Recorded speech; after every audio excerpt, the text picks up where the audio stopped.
So last year when I came to the Uncharted Veterinary Conference, I was very overwhelmed. And it wasn't just a bit of the imposter syndrome because I'd been online with all of these really awesome people from veterinary medicine, and I'm not a veterinarian, shh, don't tell anyone. But I was massively overwhelmed at work, and this was kind of what things looked like at that point in time. I'm director of continuing education at my practice along with head of marketing, and I had a whole bunch of really big CEs coming up, and every bizarre thing that could happen, like speakers disappearing, things, all of that was happening. We had some big recruiting trips coming up and weird things were happening with that. And on top of everything else, I still was head of social media, media relations, the website, and like a big honking plate of stuff like the buffet line last night. It was like all over the place. And on top of all of that, the week prior to Uncharted, my department, along with 3 other departments, moved 2 blocks away from our main hospital to an off-site location. So on top of doing all of my work, I also was now bouncing back and forth between 2 buildings to get things done. And I didn't even feel like I could stop and get a deep breath. And then that first morning of Uncharted, Andy got up and gave his famous red dot speech. And boy, did that resonate with me. And it didn't just resonate with me, it was like I was drowning in a tsunami of red dots back at home. And in the back of my mind, I'm like, oh, this is the best thing I've ever heard. I'm gonna run back, and Monday I'm gonna go into my boss's office and change everything. So, you know how that went? It was 2.5 months later before I got enough cleaned out of my way to even figure out what I could drop to have a conversation with her and start the process of making things go better.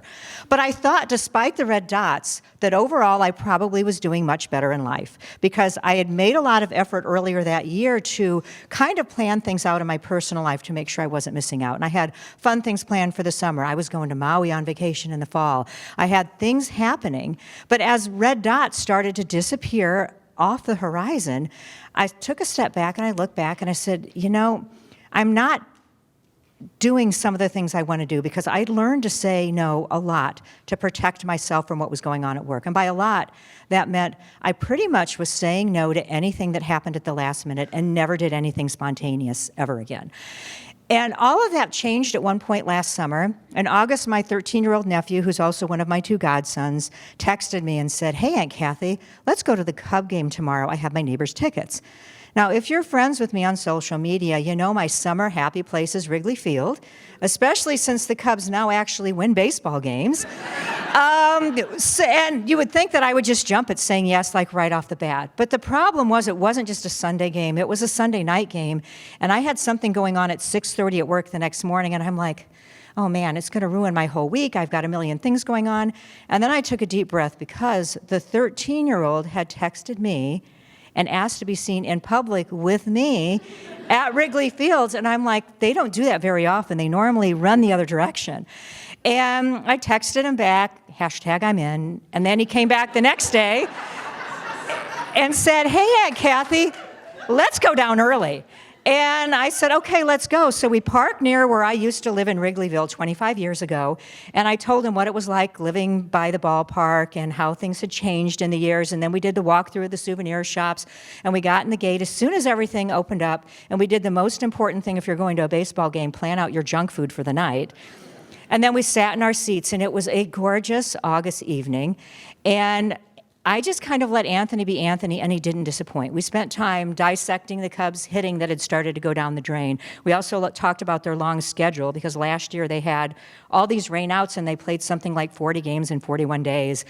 And then I just let him talk, and he talked about middle school, his friends, his travel baseball team, a few other things, and then we had a really good laugh over the fact that he's number 5 out of 6 kids, and he was a year away from being the oldest kid in the house.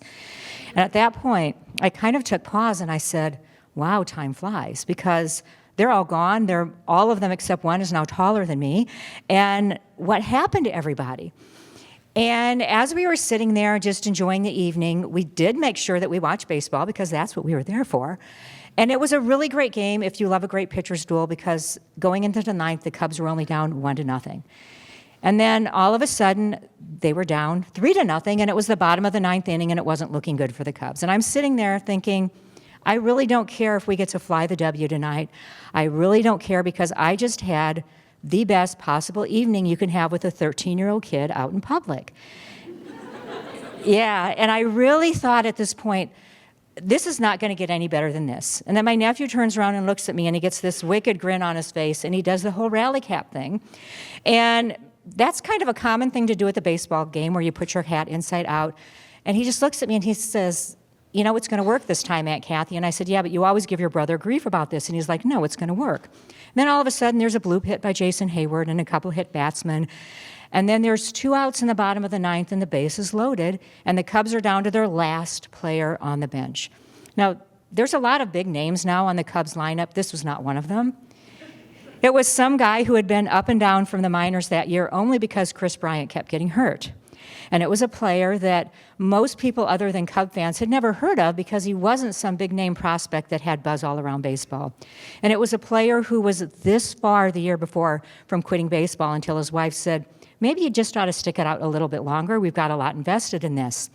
And it was a player that with 2 strikes and 2 balls and 2 outs in the bottom of the 9th, hit the ball as hard as he could, as far as he could to center field, and like did the ultimate mic drop, dropped the bat, stuck his arms out like a plane, and flew around the bases when he hit a grand slam to win the game.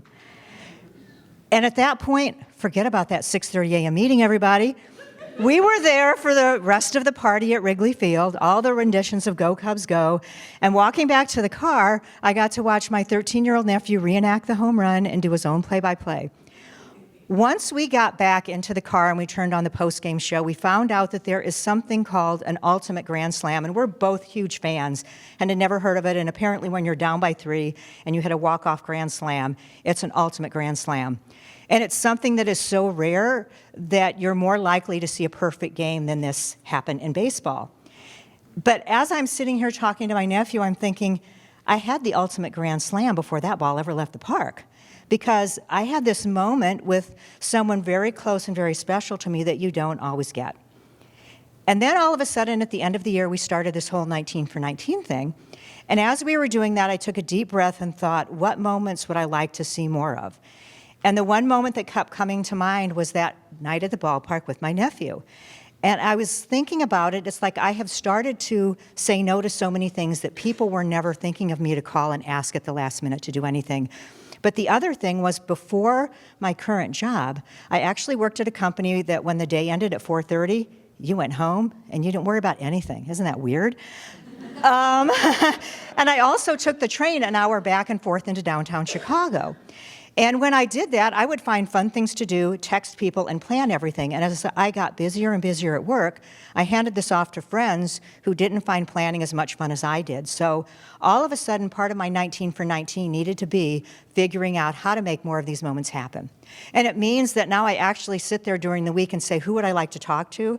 And I put that in my cell phone and text myself. So I call them on the weekend and try to plan things. And it's always a work in progress. I also continue to be a work in progress. It's not an easy thing to do when you've kind of stepped back that far, but in the end, the payoffs are really worth it. Because I keep thinking back to that evening when I had this ultimate moment with my nephew, because there's always going to be more Cub games, there's always going to be more opportunities, but unless you pick up the phone or text or make it happen, you could be missing out on life's ultimate grand slams. Thank you.